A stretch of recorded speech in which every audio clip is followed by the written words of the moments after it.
Permulaan penciptaan menurut Syekh Abdul Qadir Jailani dalam kitabnya Sirur Asror. Semoga Allah memberikan kamu kejayaan di dalam amalan-amalan kamu yang disukainya dan semoga kamu memperolehi keredaannya. Fikirkan, tekankan kepada pemikiran kamu dan fahamkan apa yang aku katakan. Allah yang Maha Tinggi pada permulaannya menciptakan cahaya Muhammad daripada cahaya suci keindahannya. Dalam hadis qudsi dia berfirman, "Aku ciptakan ruh Muhammad daripada cahaya wajahku." Ini dinyatakan juga oleh Nabi Muhammad dengan sabdanya, "Mula-mula Allah ciptakan ruhku." Pada permulaannya diciptakannya sebagai ruh suci. Mula-mula Allah ciptakan kolam. Mula-mula Allah ciptakan akal. Apa yang dimaksudkan sebagai ciptaan permulaan itu ialah ciptaan hakikat kepada Nabi Muhammad, kebenaran tentang Muhammad yang tersembunyi. Dia juga diberi nama yang indah-indah. Dia dinamakan Nur, cahaya suci, karena dia dipersucikan dari kegelapan yang tersembunyi di bawah sifat Jalal Allah. Allah yang Maha Tinggi berfirman, "Sesungguhnya telah datang kepada kamu dari Allah, cahaya dan kitab yang menerangkan." Al-Maidah, ayat 15. Dia dinamakan akal yang meliputi akal universal karena dia telah melihat dan mengenali segala-galanya. Dia dinamakan kolam karena dia menyebarkan hikmah dan ilmu dan dia mencurahkan ilmu ke dalam huruf-huruf. Roh Muhammad adalah zat atau hakikat kepada segala kejadian, permulaan dan kenyataan alam maya. Baginda Nabi menyatakan hal ini dengan sabdanya, "Aku daripada Allah dan sekalian yang lain daripadaku." Allah yang Maha Tinggi menciptakan sekalian roh-roh daripada roh baginda Nabi di dalam alam kejadian yang pertama, dalam bentuk yang paling baik. Muhammad adalah nama kepada sekalian kemanusiaan di dalam alam arwah. Dia adalah sumber, asal-usul dan kediaman bagi sesuatu dan segala-galanya. 4.000 tahun selepas diciptakan cahaya Muhammad, Allah ciptakan Arasy daripada cahaya mata Muhammad. Dia ciptakan makhluk yang lain daripada Arasy. Kemudian dia hantarkan roh-roh turun kepada peringkat penciptaan yang paling rendah, kepada alam kebendaan, alam jirim dan badan. Kemudian kami turunkan ia kepada peringkat yang paling rendah. Surah Tin, ayat 15. Dia hantarkan cahaya itu daripada tempat ia diciptakan, dari alam lahut, yaitu alam kenyataan bagi zat Allah, bagi keesaan, bagi wujud mutlak, kepada alam nama-nama ilahi, kenyataan sifat-sifat ilahi, alam bagi akal asbab kepunyaan roh yang meliputi roh universal. Di sana dia pakaikan roh-roh itu dengan pakaian cahaya. Roh-roh ini dinamakan roh pemerintah. Dengan berpakaian cahaya mereka turun kepada alam malaikat. Di sana mereka dinamakan roh rohani. Kemudian dia arahkan mereka turun kepada alam kebendaan, alam jirim, air dan api, tanah dan angin dan mereka menjadi roh manusia. Kemudian daripada dunia ini dia ciptakan tubuh yang berdaging, berdarah. Kemudian kami jadikan kamu dan kepadanya kamu akan dikembalikan dan daripadanya kamu akan dibangkitkan sekali lagi. Surah Taha, ayat 55. Selepas peringkat-peringkat ini Allah memerintahkan roh-roh supaya memasuki badan-badan dan dengan kehendaknya mereka pun masuk. Allah berfirman, "Maka apabila aku sempurnakan kejadiannya dan aku tiup padanya rohku." Surah Sad, ayat 72. Sampai masanya roh-roh itu terikat dengan badan, dengan darah dan daging dan lupa kepada asal-usul kejadian dan perjanjian mereka. Mereka lupa tatkala Allah ciptakan mereka pada alam arwah dia telah bertanya kepada mereka, "Adakah aku Tuhan kamu?" Mereka telah menjawab, "Iya." Bahkan, mereka lupa kepada ikrar mereka. Mereka lupa kepada asal-usul mereka, lupa juga kepada jalan untuk kembali kepada tempat asal mereka. Tetapi Allah Maha Penyayang, Maha Pengampun, sumber kepada segala keselamatan dan pertolongan bagi sekalian hamba-hambanya. Dia mengasihani mereka lalu dia hantarkan kitab-kitab suci dan rasul-rasul kepada mereka untuk mengingatkan mereka tentang asal-usul mereka. Dan sesungguhnya kami telah utuskan Musa membawa ayat-ayat kami, sambil kami mengatakan, "Hendaklah kamu keluarkan kaum kamu dari kegelapan kepada cahaya, dan ingatkan mereka kepada hari-hari Allah." Surah Ibrahim, ayat 5. Yaitu, ingatkan roh-roh tentang hari-hari di mana mereka tidak terpisah dengan Allah. Ramai rasul-rasul telah datang ke dunia ini, melaksanakan tugas mereka dan kemudian meninggalkan dunia ini. Tujuan semua itu adalah membawa kepada manusia perutusan, peringatan serta menyadarkan manusia dari kelalaian mereka. Tetapi mereka yang mengingatinya, yang kembali kepadanya, manusia yang ingin kembali kepada asal-usul mereka, menjadi semakin berkurangan dan terus berkurangan di telan zaman. Nabi-nabi terus diutuskan dan perutusan suci berterusan sehingga muncul Roh Muhammad yang mulia, yang terakhir di kalangan nabi-nabi, yang menyelamatkan manusia daripada kehancuran dan kelalaian. Allah yang Maha Tinggi mengutuskannya untuk membuka mata manusia, yaitu membuka mata hati yang ketiduran. Tujuannya ialah mengejutkan manusia dari kelalaian dan ketidaksedaran dan untuk menyatukan mereka dengan keindahan yang abadi, dengan penyebab, dengan zat Allah. Allah berfirman, katakan, inilah jalanku yang aku dan orang-orang yang mengikuti daku kepada Allah dengan pandangan yang jelas basirah. Surah Yusuf, ayat 108. Ia menyatakan jalan Nabi Muhammad baginda Nabi dalam menunjukkan tujuan kita telah bersabda, sahabat-sahabatku adalah umpama bintang di langit. Sesiapa daripada mereka yang kamu ikuti kamu akan temui jalan yang benar. Pandangan yang jelas basirah datangnya daripada mata kepada roh. Mata ini terbuka di dalam jantung hati orang-orang yang hampir dengan Allah, yang menjadi sahabat Allah.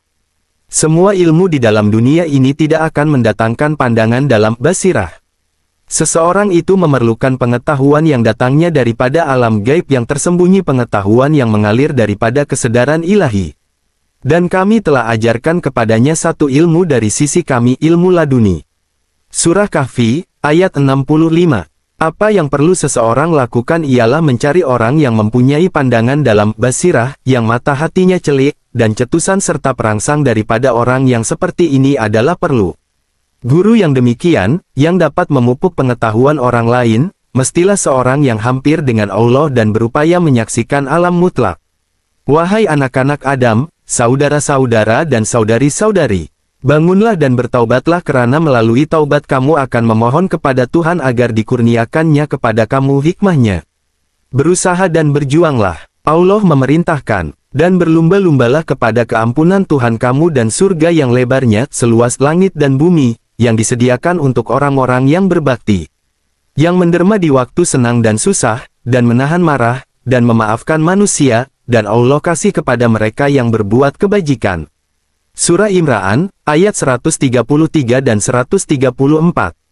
Masuklah kepada jalan itu dan bergabunglah dengan kafilah kerohanian untuk kembali kepada Tuhan kamu. Pada satu masa nanti jalan tersebut tidak dapat dilalui lagi dan pengembara pada jalan tersebut tidak ada lagi. Kita tidak datang ke bumi ini untuk merosakkan dunia ini. Kita dihantar kemari bukan untuk makan, minum dan berak. Roh penghulu kita menyaksikan kita. Baginda Nabi berduka cita melihat keadaan kamu. Baginda Nabi telah mengetahui apa yang akan berlaku kemudian hari apabila Baginda Nabi bersabda, duka citaku adalah untuk umat yang aku kasihi yang akan datang kemudian. Apa sahaja yang datang kepada kamu datang dalam keadaan salah satu bentuk, secara nyata atau tersembunyi, nyata dalam bentuk peraturan syarikat dan tersembunyi dalam bentuk hikmah kebijaksanaan atau makrifat. Allah yang Maha Tinggi memerintahkan kita supaya mensejahterakan zahir kita dengan mematuhi peraturan syarikat dan meletakkan batin kita dalam keadaan yang baik dan teratur dengan memperolehi hikmah kebijaksanaan atau makrifat. Bila zahir dan batin kita menjadi satu dan hikmah kebijaksanaan atau makrifat dengan peraturan agama, syarikat bersatu, seseorang itu sampai kepada makam yang sebenarnya, hakikat. Dia alirkan dua laut, padahal kedua-duanya bertemu. Antara dua itu ada dinding yang kedua-duanya tidak mampu melewatinya. Surah Imran, ayat 19 dan 20. Kedua-duanya mesti menjadi satu. Kebenaran atau hakikat tidak akan diperolehi dengan hanya menggunakan pengetahuan melalui panca indera dan deria-deria tentang alam kebendaan. Dengan cara tersebut tidak mungkin mencapai matlamat, sumber, yaitu zat. Ibadat dan penyembahan memerlukan kedua-duanya yaitu peraturan syarikat dan makrifat. Allah berfirman tentang ibadat, dan tidak aku jadikan jin dan manusia melainkan untuk mengabdikan diri kepadaku. Surah Zariyat, ayat 56. Dalam lain perkataan, mereka diciptakan supaya mengenali daku. Jika seseorang tidak mengenalinya bagaimana dia boleh memujinya dengan sebenar-benarnya, meminta pertolongannya dan berkhidmat kepadanya. Makrifat yang diperlukan bagi mengenalinya boleh dicapai dengan menyingkap tabir hitam yang menutupi cermin hati seseorang, menyucikannya sehingga bersih dan menggilapkannya sehingga bercahaya. Kemudian perbendaharaan keindahan yang tersembunyi akan memancar pada rahasia cermin hati. Allah yang Maha Tinggi telah berfirman melalui Rasul-Nya, Aku adalah perbendaharaan yang tersembunyi. Aku suka dikenali, lalu aku ciptakan makhluk supaya aku dikenali. Tujuan suci diciptakan manusia ialah supaya mereka mengenali Allah, memperolehi makrifat. Ada dua peringkat makrifat yang suci. Seseorang itu perlu mengenali sifat-sifat Allah dan dalil-dalil yang menjadi kenyataan atau penzahiran bagi sifat-sifat tersebut. Satu lagi ialah mengenali zat Allah.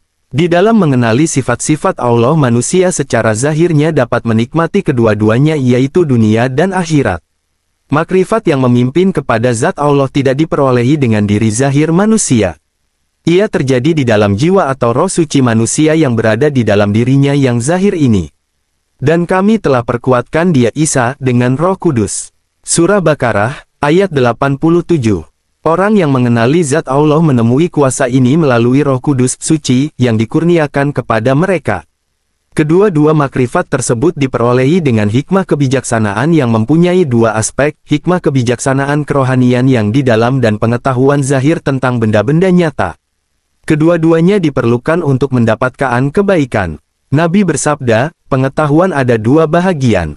Satu pada lidah yang menjadi dalil tentang kewujudan Allah, satu lagi di dalam hati manusia. Inilah yang diperlukan bagi melaksanakan harapan kita. Pada peringkat permulaannya seseorang itu memerlukan pengetahuan syarikat. Ini memerlukan pendidikan yang mengenalkan dalil-dalil luar tentang zat Allah yang menyata di dalam alam sifat-sifat dan nama-nama ini. Apabila bidang ini telah sempurna, sampailah giliran pendidikan kerohanian tentang rahasia-rahasia, di mana seseorang itu masuk ke dalam bidang makrifat yang murni untuk mengetahui yang sebenarnya, hakikat. Pada peringkat yang pertama seseorang itu mestilah meninggalkan segala-galanya yang tidak dipersetujui oleh syariat, malah, kesilapan di dalam melakukan perbuatan yang baik mestilah dihapuskan. Perbuatan yang baik mestilah dilakukan dengan cara yang betul, sebagaimana keperluan pada jalan sufi. Keadaan ini boleh dicapai dengan melatihkan diri dengan melakukan perkara-perkara yang tidak dipersetujui oleh ego diri sendiri dan melakukan amalan yang bertentangan dengan kehendak hawa nafsu. Berhati-hatilah di dalam beramal agar amalan itu dilakukan bukan untuk dipertontonkan atau diperdengarkan kepada orang lain. Semuanya mestilah dilakukan semata-mata karena Allah, demi mencari keredaannya. Allah berfirman, barang siapa berharap menemui Tuhannya, hendaklah dia mengerjakan amal salih dan janganlah dia mempersekutukan sesuatu dengan Allah dalam ibadatnya kepada Tuhannya. Surah Kahfi, ayat 110. Apa yang dihuraikan sebagai daerah makrifat itu adalah tahap penghabisan bagi daerah kejadian yang pertama. Ia adalah permulaan dan merupakan rumah yang setiap orang kembali ke sana. Di sanalah roh suci dijadikan. Apa yang dimaksudkan dengan roh suci adalah roh insan. Ia dijadikan dalam bentuk yang paling baik. Kebenaran atau hakikat tersebut telah ditanam di tengah-tengah hati sebagai amanah Allah, diamanahkan kepada manusia agar disimpan dengan selamat. Ia bangkit dan menyata melalui taubat yang sungguh-sungguh dan usaha sebenar mempelajari agama. Keindahannya akan memancar ke permukaan apabila seseorang itu mengingati Allah terus-menerus, mengulangi kalimah, La ilaha illallah. Pada mulanya kalimah ini diucapkan dengan lidah. Bila hati sudah hidup ia diucapkan di dalam, dengan hati. Sufi menggambarkan keadaan kerohanian yang demikian dengan menganggapnya sebagai bayi, yaitu bayi yang lahir di dalam hati, dibela dan dibesarkan di sana. Hati memainkan peranan seperti ibu, melahirkannya, menyusun, memberi makan dan memeliharanya. Jika anak-anak diajarkan kepakaran keduniaan untuk kebaikannya, bayi hati pula diajarkan makrifat rohani. Sebagaimana kanak-kanak bersih daripada dosa, bayi hati adalah tulen, bebas daripada kelalaian, ego dan ragu-ragu. Kesucian bayi biasanya menyata dalam bentuk zahir yang cantik. Dalam mimpi, kesucian dan ketulenan bayi hati muncul dalam rupa malaikat. Manusia berharap mendapat ganjaran surga sebagai balasan kepada perbuatan baik, tetapi hadiah-hadiah yang didatangi dari surga didatangkan kemari melalui tangan-tangan bayi hati. Dalam kebun-kebun kenikmatan, melayani mereka anak-anak muda yang tidak berubah keadaan mereka. Surah Waqiah, ayat 12-17. Melayani mereka adalah anak-anak muda laksana mutiara yang tersimpan. Surah Tur, ayat 24. Mereka adalah anak-anak kepada hati, menurut yang diilhamkan kepada Sufi, dipanggil anak-anak karena keelokan dan ketulenan mereka. Keindahan dan ketulenan mereka menyata dalam kewujudan zahir, dalam darah daging, dalam bentuk manusia. Oleh kerana keelokan dan kelembutan sifatnya ia dinamakan anak-anak hati, tetapi dia adalah manusia sejati yang mampu mengubah bentuk kejadian atau ciptaan kerana dia berhubung erat dengan pencipta sendiri. Dia adalah wakil sebenar kemanusiaan. Di dalam kesadarannya tidak ada sesuatu, malah dia tidak melihat dirinya sebagai sesuatu. Tiada hijab, tiada halangan di antara kewujudannya dengan zat Allah. Nabi Muhammad menggambarkan suasana demikian sebagaimana sabda baginda Nabi, ada masa aku dengan Allah di mana tiada malaikat yang hampir dan tidak juga Nabi yang diutus. Maksud Nabi di sini ialah kewujudan lahiriah yang sementara bagi Rasulullah sendiri. Malaikat yang paling hampir dengan Allah ialah cahaya suci Muhammad. Kejadian pertama. Dalam suasana kerohanian itu baginda Nabi sangat hampir dengan Allah sehingga wujud zahirnya dan rohnya tidak berkesempatan menghijabkannya dengan Allah. Baginda Nabi menggambarkan lagi suasana demikian, ada surga Allah yang tidak ada mahligai dan taman-taman atau sungai madu dan susu, surga yang di dalamnya seseorang hanya menyaksikan wajah Allah yang maha suci. Allah berfirman, beberapa muka pada hari itu berseri-seri. Kepada Tuhannya dia memandang. Surah Kiamat, ayat 22 dan 23. Pada suasana atau makam tersebut jika seseorang makhluk termasuklah malaikat mendekatinya kewujudan badannya akan terbakar menjadi abu. Allah berfirman melalui Rasulnya, jika aku bukakan penutup sifat keperkasaanku dengan bukaan yang sangat sedikit sahaja, semua akan terbakar sejauh yang dilihat oleh pandanganku. Jibril yang menemani Nabi Muhammad pada malam Miraj, apabila sampai di Sidratul Muntaha, telah mengatakan jika dia melangkah satu langkah sahaja lagi dia akan terbakar menjadi abu.